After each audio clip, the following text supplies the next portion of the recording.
Hello peeps, it's the Hillbilly Alfred. How are you today? Just finished fertiliser spreading, and those of you who know, I've bought myself an hydraulic top link, which is by my thumb there, up there.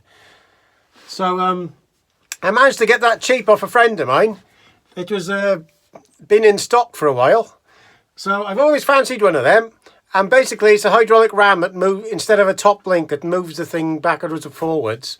Mostly you screw it round and it's a bit of an arse, but this one's on a hydraulic ram now, so a lot better on the Fastrac, because a Fastrac, really hard to hitch up things because you can't see as much as a normal tractor.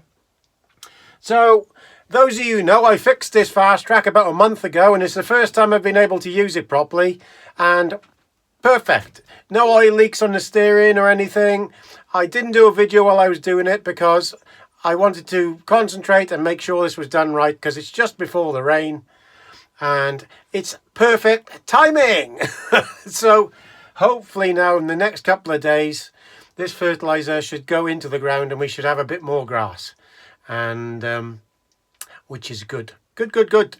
We need a bit more fertilizer. I've only just managed to get enough to do the bit we're grazing at the moment. So yeah, cracking job. Really happy with this Fastrac.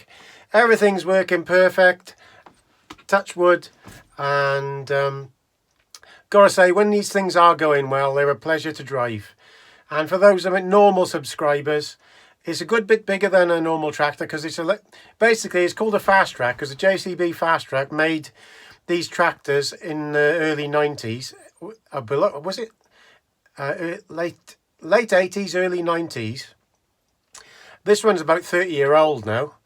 I think, God, I can't even remember what it was. Is it 1996, this one, or something? I can't quite remember now. But basically, JCB made the first tractors that had full suspension all round and brakes on each wheel, so outboard brakes just inside the wheels that you could adjust. And this one will go 35 mile an hour if it's absolutely flat out, but I've got some axles on it to change that, so they could go 60 mile an hour, and I've got some axles back there. If I could swap them, the diffs inside, we could get this thing going 60 mile an hour, and with these big wheels on it would probably go 65. And I've been on about doing it, but I haven't done it yet, so we might do that this year if we can get things done after the harvest perhaps, and get this thing going fast. It's a pity it didn't have about 200 horsepower, because it's got about 150 horsepower, and when you hit a bank on these Fastracs, they haven't quite got enough welly. But this thing does bark out now. I got a straight through exhaust on it, and she's a Perkins 6-cylinder 150 horsepower engine. But I will say, for field work and stuff, it's a little bit tight in my fields, but it's not too bad now.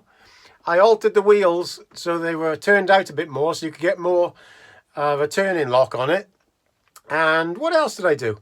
I've done something else. Since I've adjusted that steering, it wasn't adjusted correctly, so we got a pretty decent lock on it now as well. But they're full suspension as well, like on a car. Like them Citroen cars. So you've got front suspension and rear suspension, which tractors haven't got that.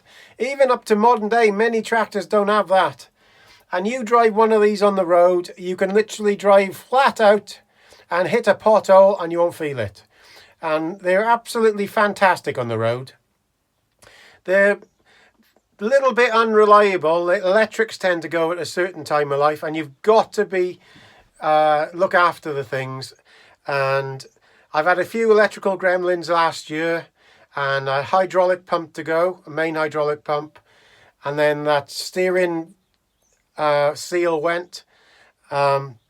You've just got to have parts to go at, if you see what I mean. So if you can buy a scrap one to change the things. So I had originally decided to make my own one out of the scrap burnt out one I bought, but I've used quite a few parts of that to keep this going now, so I do love it. I do absolutely love this thing when it's going well. So we tested her out. I was going to fetch some fertilizer in it the other day on the main road, but I hadn't tested it out with the steering, so I wanted to make sure everything was correct before going on the road with it.